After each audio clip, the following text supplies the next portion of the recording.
Well, you spoke several times before about ideological subversion. That is a phrase that I'm afraid some Americans don't fully understand. When the Soviets used the phrase ideological subversion, what do they mean by it? Ideological subversion is the process which is legitimate, overt, and open. You can see it with your own eyes. All you have to do, all American mass media has to do, is to unplug their bananas from their ears, open up their eyes, and they can see it. There is no mystery. There is nothing to do with espionage.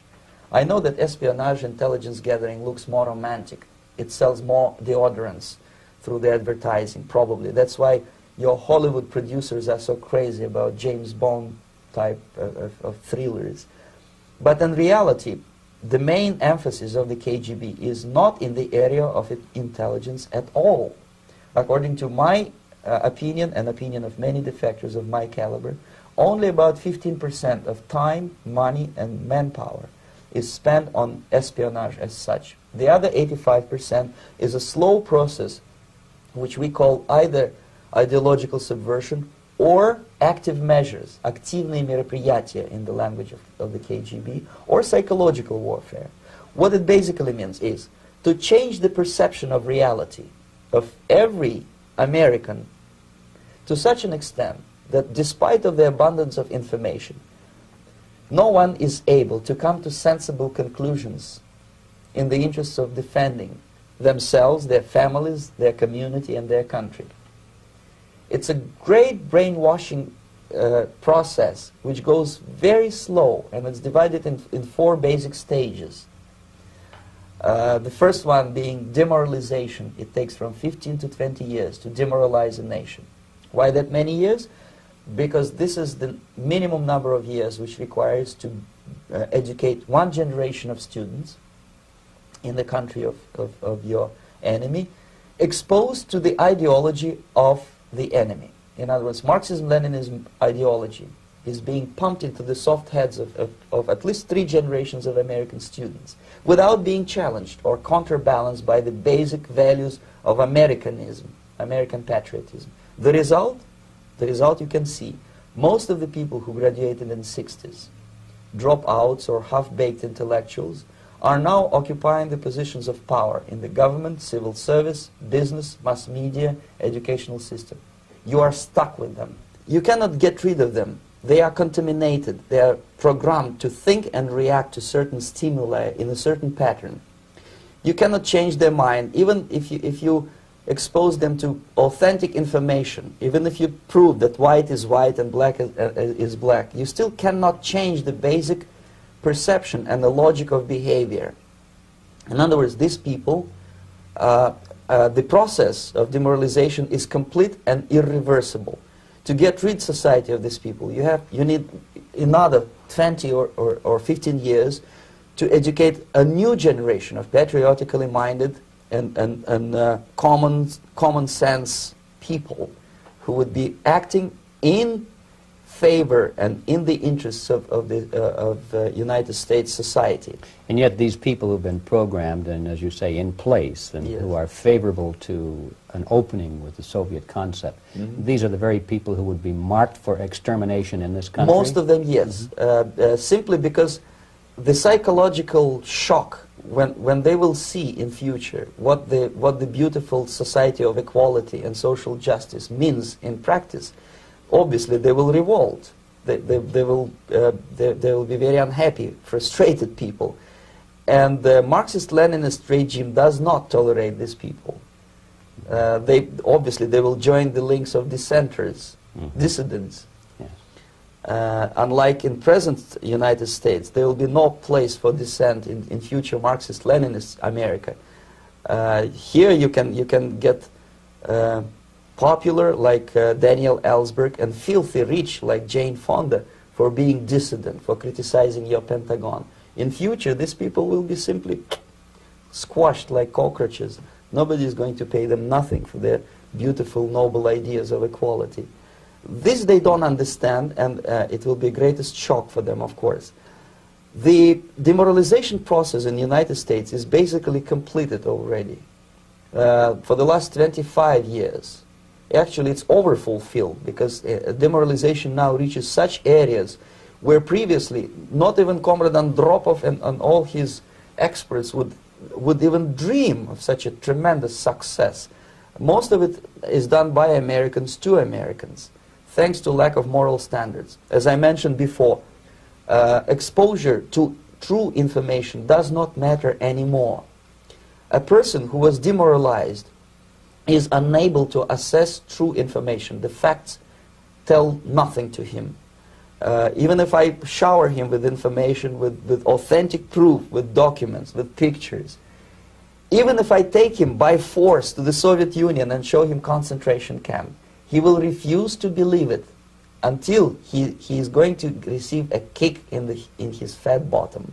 When a military boot crashes then he will understand, but not before that. That's the tragic of the situation of demoralization.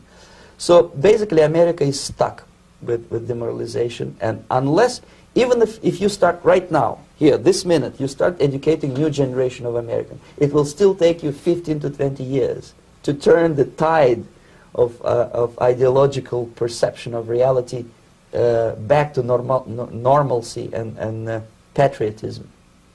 The next stage is destabilization. This time, subverter does not care about your ideas and the patterns of your consumption. Whether you eat junk food and get fat and flabby, it doesn't matter anymore. This time, and it takes only from 2 to 5 years to destabilize a nation, what matters is essentials: economy, foreign relations, defense systems. And you can see it quite clearly that in some areas, in such sensitive areas as defense and economy, the influence of Marxist-Leninist ideas in the United States is absolutely fantastic. I could never believe it 14 years ago when I landed in this part of the world, that the process will go that fast. The next stage, of course, is crisis. It may take only up to 6 weeks to bring a country to the verge of crisis. You can see it in Central America now. And after crisis, with a violent change of power, structure, and economy, you have so-called the period of normalization. It may last indefinitely. Normalization is a cynical expression borrowed from Soviet propaganda. When the Soviet tanks moved into Czechoslovakia in '68, Comrade Brezhnev said, "Now the situation in brotherly Czechoslovakia is normalized." This is what will happen in the United States if you allow all these schmucks to bring the country to crisis, to promise people all kind of goodies and the paradise on earth, to destabilize your economy, to eliminate the principle of free market competition, and to put a big brother government in Washington, D.C., with benevolent dictators like Walter Mondale, who will promise lots of things, never mind whether the promises are fulfillable or not. He will go to Moscow to kiss the bottoms of new generation of Soviet assassins. Never mind. He will create false illusions that the situation is under control. Situation is not under control. Situation is disgustingly out of control. Most of the American politicians, media, and educational system trains another generation of people who think they are living at a peacetime. False. The United States is in the state of war, undeclared total war against the basic principles and the foundations of this system. And the initiator of this war is not Comrade Andropov, of course. It's the system. However ridiculous it may sound, the world communist system, or the world communist conspiracy. Whether I scare some people or not, I don't give a hoot. If you are not scared by now, nothing can scare you. But you don't have to be paranoid about it. What actually happens now, that unlike myself, you have literally several years to live on unless the United States wake up.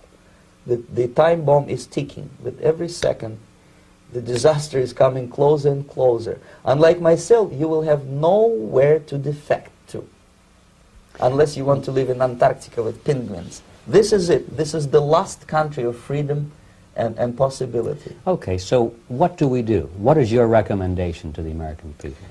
Well, the immediate thing that comes to my mind is, of course, There must be a very strong national effort to educate people in the spirit of real patriotism, number one. Number two, to explain them the real danger of socialist, communist, whatever, welfare state, big brother government.